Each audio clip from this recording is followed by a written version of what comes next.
Hello, our project is App Store Reviews of Navigation Apps. Our group members are Shrestha, Pradeep, Meghana, and Zander. We're an all online group, so we hope you enjoy our recording. Our dataset contains over 400,000 user reviews of navigation apps, such as Google Maps, Waze, and Here We Go. All the reviews are from about a 6-month time span, and all were posted to either the Apple Store or the Google Play Store. As you can see, Google Maps has the most reviews, and Here We Go has relatively very few. The reviews are text-based and generally include a subject and a body.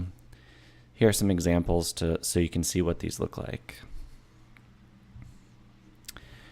The reviews do tend to be very short.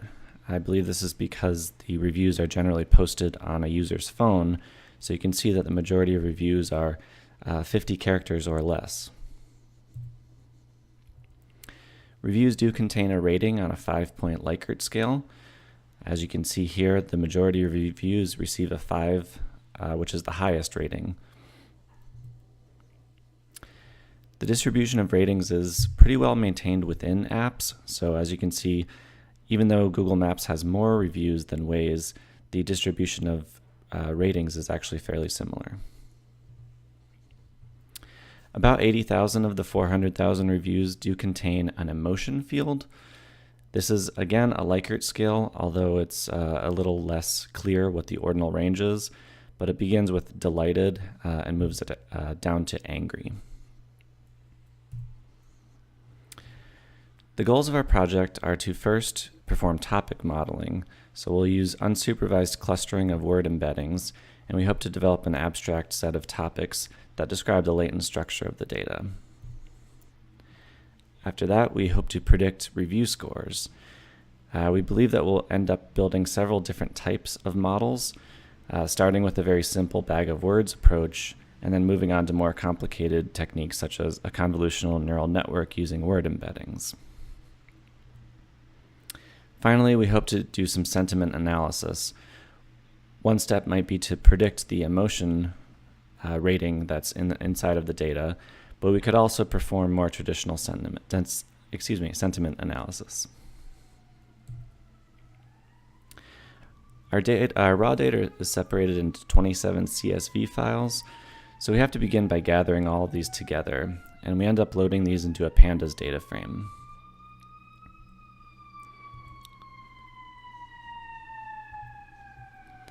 There are some very obvious cleaning measures that we take. For example, the device column contains all null values. There's both an app name and app column, and they are true duplicates of one another, so we only need to keep one. Same thing for app store and store, which are true duplicates.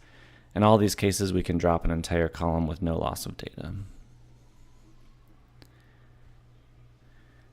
For the app names, we can see that, first of all, AccuraLink only has 9 reviews.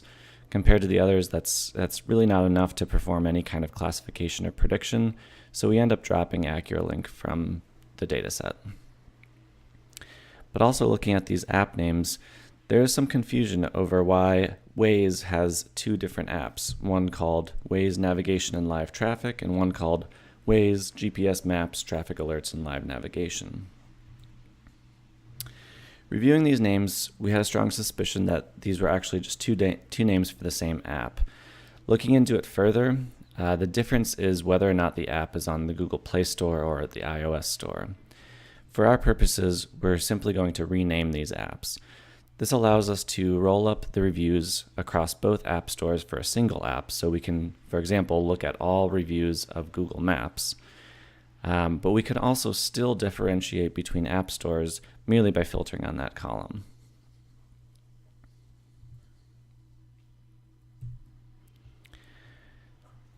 The reviews are broken up into a subject and a body.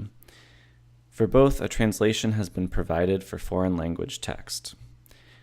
However, there are still reasons why we might need to translate many of our own reviews, because the translations are not always provided and sometimes are obviously errors. There are a number of issues with reviews that we need to address, though. First of all, there may be nulls or no data in the subject or body. There could be bad encodings. There can be foreign language reviews where no translation exists, and there can also be emoji in the review. Here are some representative samples of what we're dealing with. As you can see, there's obviously some emoji that jump out at us. There's also obviously a lot of foreign language text. Sometimes the translation exists. And there's also some null values in here.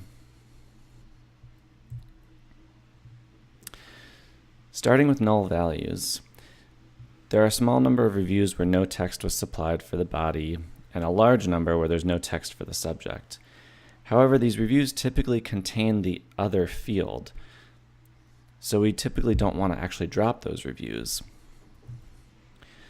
So you can see the large number of missing subjects, almost 363,000. And here's an example. All of these are missing a body in the review, but all do have a subject, and that subject might be valuable information. Same thing goes when the subject is missing, the body tends to exist, which is valuable information. So for now, we're going to replace the null values with an NA string, and when we eventually concatenate together, that's something that we can remove. Our data contains some bad encodings at the byte level. So since we did not pull this data initially ourselves, there exists an error in the way that the data was encoded. It is likely that the people who initially pulled this data did not properly catch certain encodings, and when that happens, a common replacement method is to replace an unknown character with a question mark. So we have a fair number of reviews that contain all question mark type strings, and this is at the byte level. So this means that the data was saved with true question mark characters. So not having the original raw data, we have no way to go back and re-encode as the correct encoding. So we have no way to reverse this process. However, in most cases, unknown encodings are hand in hand with foreign language reviews.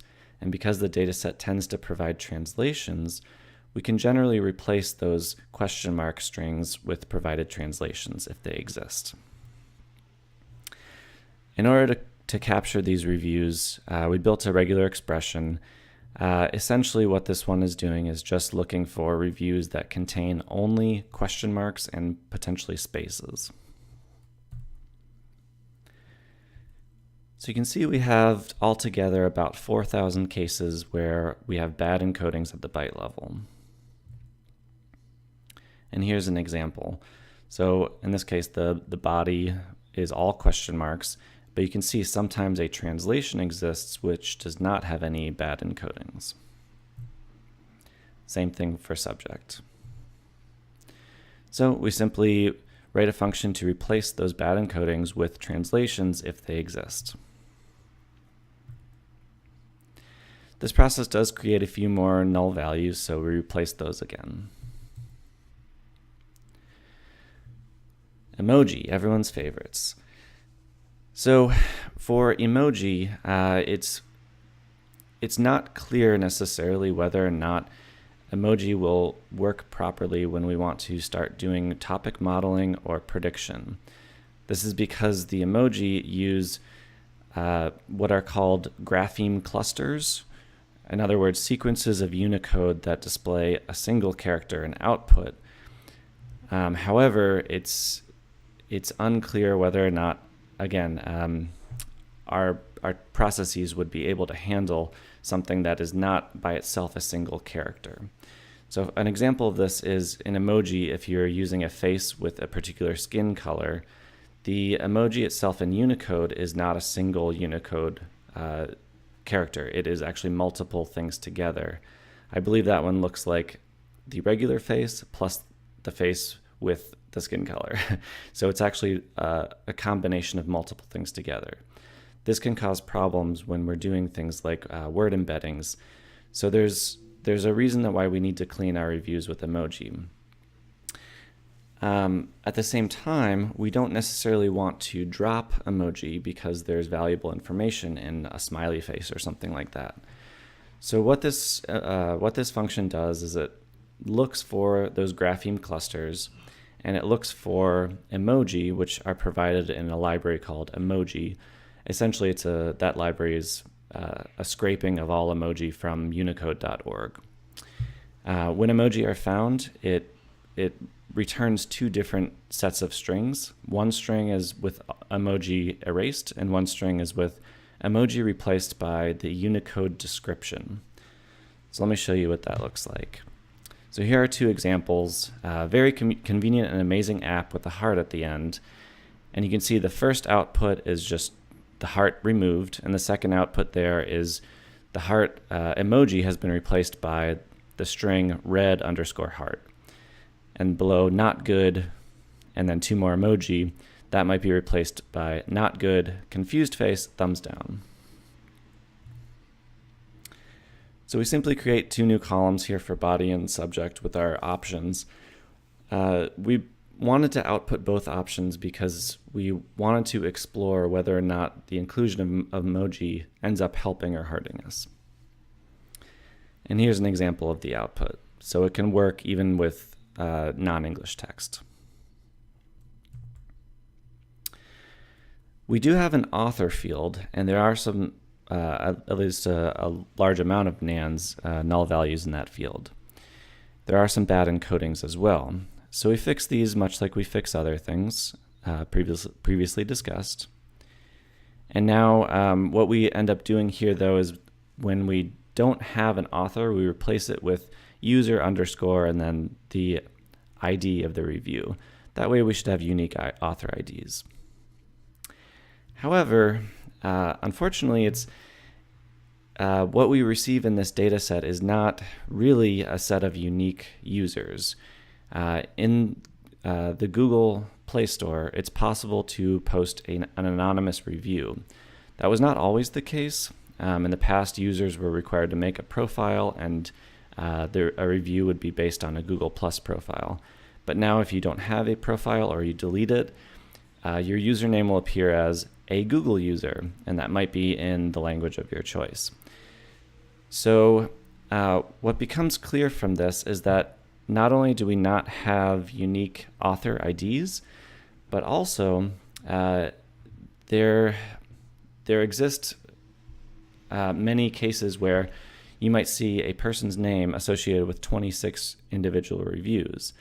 And that does not mean that one person reviewed 26 apps. It means that 26 people who provided their Google Plus name as, for example, Ravi Kumar, reviewed an app. So in other words, even when we try to make unique author IDs, we don't have unique authors to begin with. That makes this field very, unfortunately, useless for us because we cannot identify which author has made which review. So we end up dropping this field. There's a version and a date field, neither of which are very useful.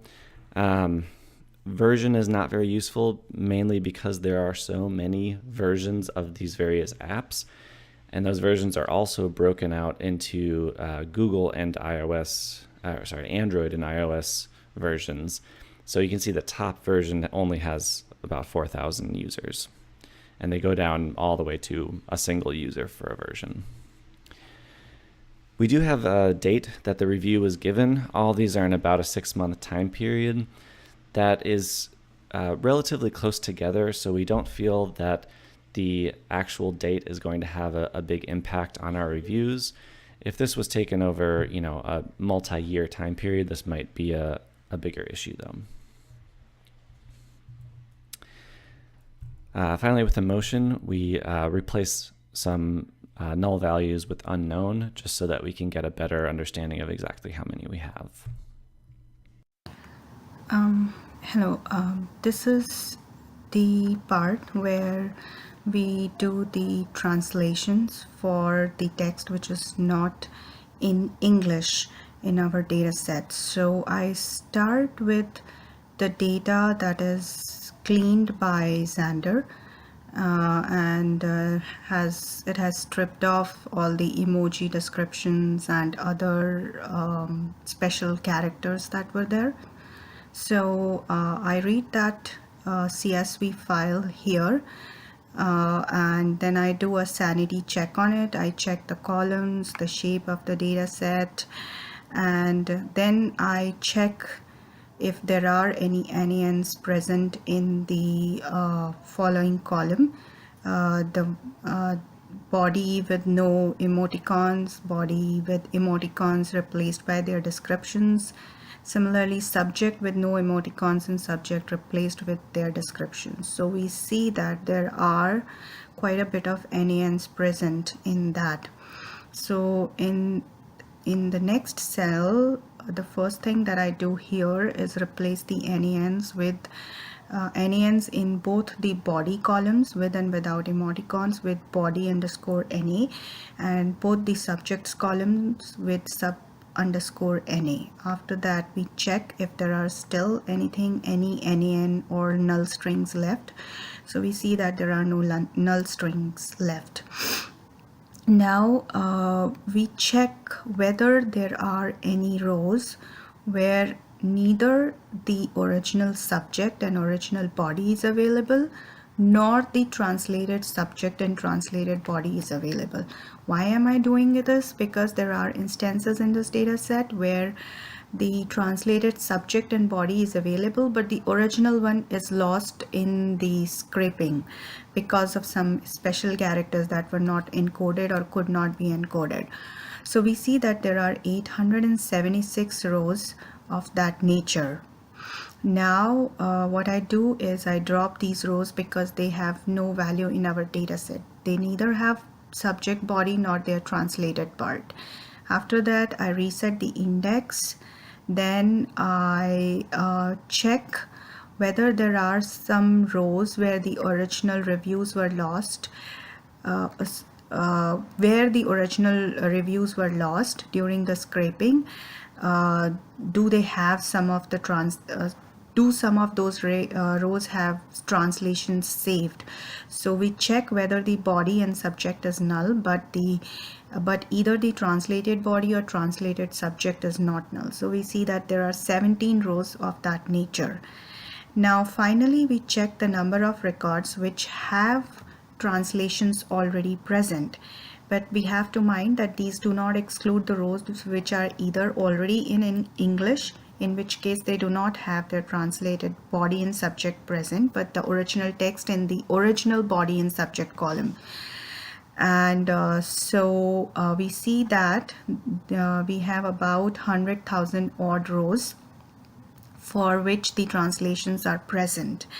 Now the number of records which do not have any translation is where the translated body and translated subject both are null, but either the body or the subject is present. So this is some 300 or 1,000 rows. So what I'm trying to see here is, are there any situations where there are some other kind of rows which we need to inspect?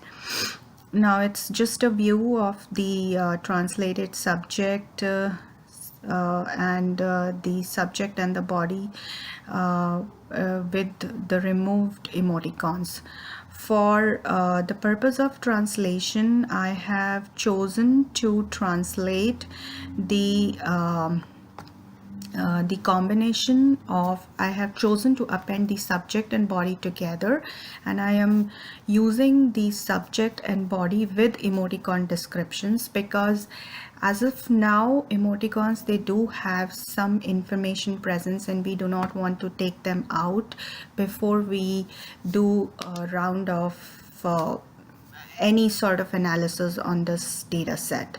Even if we have to remove them later on, we can just remove the English text which we have a finite list of. We can remove that, we can parse for that English text and we can remove it from the original text and use it and then use it for our analysis. So for now it makes sense to keep the emoticon descriptions here. Now this part of code is done to find out which are the rows which actually need the translations. So uh, so now to filter out which rows needs translation, we have to first look for uh, which are there any rows which are already in English. So first thing we need to do is we need to detect the language of the text that we are receiving. There are many rows which have only question marks in them because as a result of loss of data during the scraping, we have to remove those rows, but we have to see if there is any text present in the translated subject or translated body columns. Then there are few rows which have only email IDs. We don't want those rows because they don't add any value, and we can reduce the translation queries according to that. And then we append the subject and body together to reduce the number of queries, and we query the complete text in one. The assumption that is made here is mostly the subject and body will go in similar languages, so we won't have a contest of languages and kind of translation differences in terms of subject and body. But yes, if the subject and body are in different languages, we might encounter we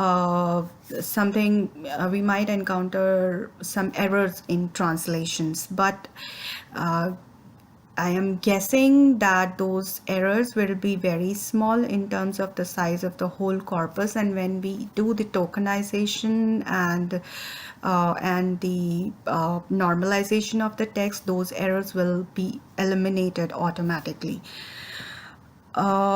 Now the question comes, why are we trying to reduce the number of translation queries? So as I did this translation part, I experimented with a lot of translators present, most of which use the Google API for translation. Now this API is not exactly free, but people have done some hack and provided free versions of this translation. So what Google does is Google tries to kick out the client IP after we make a certain number of translation queries, after which your translation is very unstable. It will fail where it is not supposed to fail, and it will pass where it's not supposed to pass.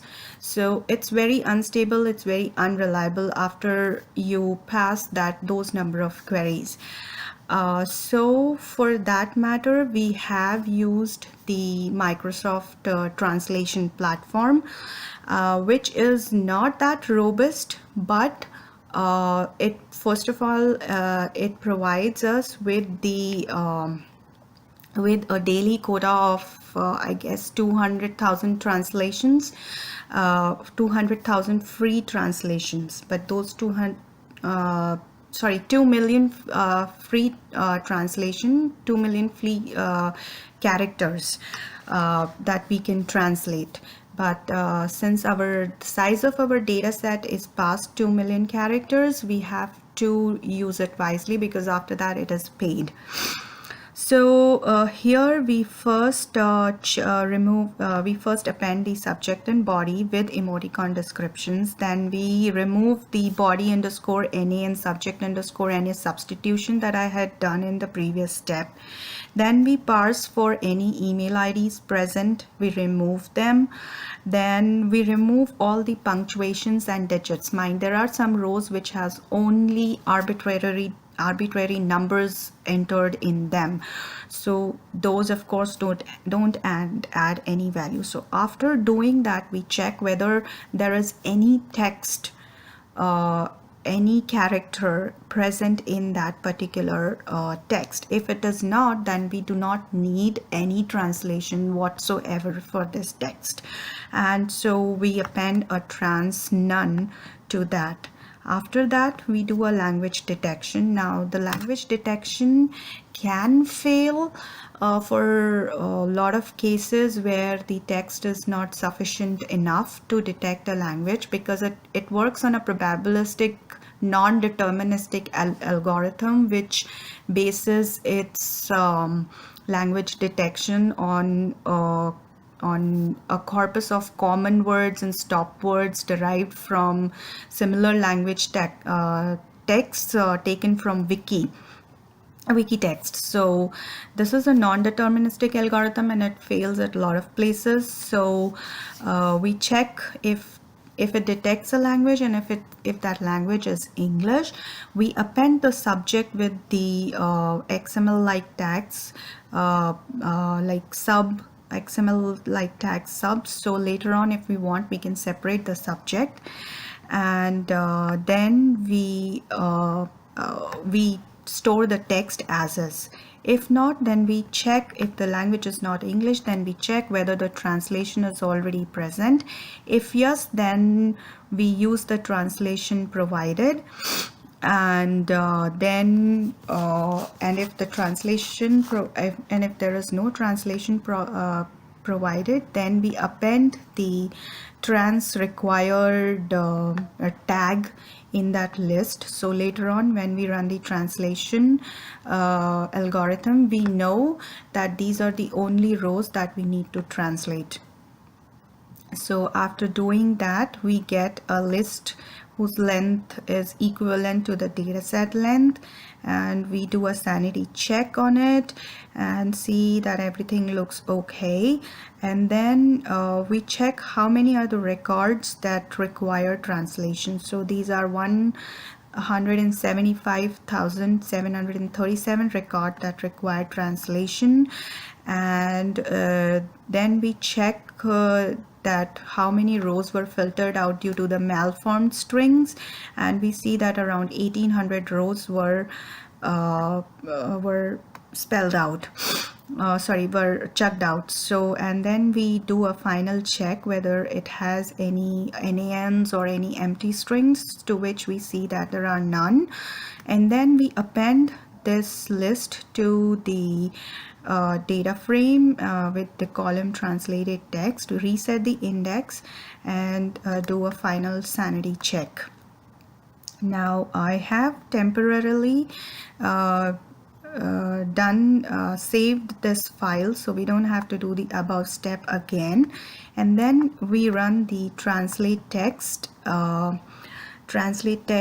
algorithm, and if we see the script that does the translation is a Python file which call the translate API of Microsoft Translator with the subscription key, and we provided the text and the language to which it has to translate, and then we make an API call and decode the result, and it gives a result in an XML format, so we have to do some parsing to get the actual text. Now I run this loop, fairly time consuming loop. So it then translates all the it translates only the trans required items. And again, I append the subject under the XML tags sub and the body, and then translate it. And if for any reason it fails, I count the failed count and I count the success count to see how many records were actually translated. So upon doing that, I do a sanity check, and then I store it into a final translation.csv. So we can see that translation fails for some of the reviews, and those are the reviews which are only 2 words or which are only a few words long. So maybe the translator doesn't have a maybe the translator was not able to find any common words and any it was not able to detect language for that reason, and so it was not able to translate it. And or it may be because it doesn't have a profile for that particular language, so that is why it was not able to translate. Now we can we can actually see using Google Translator for these records. Since they are very less in number, the Google will help us here. So what I'm going to do next is try a Google Translator on those records, and then I will then we will do a final cleaning sanity check as to whether there are any texts present any special characters or unwanted characters or emoticon present in the translated text, which we need to take care of. Otherwise, we can try creating a corpus out of the translated text and start working with that. So this is all for the translation part. If you have any questions, shoot us an email. Thank you.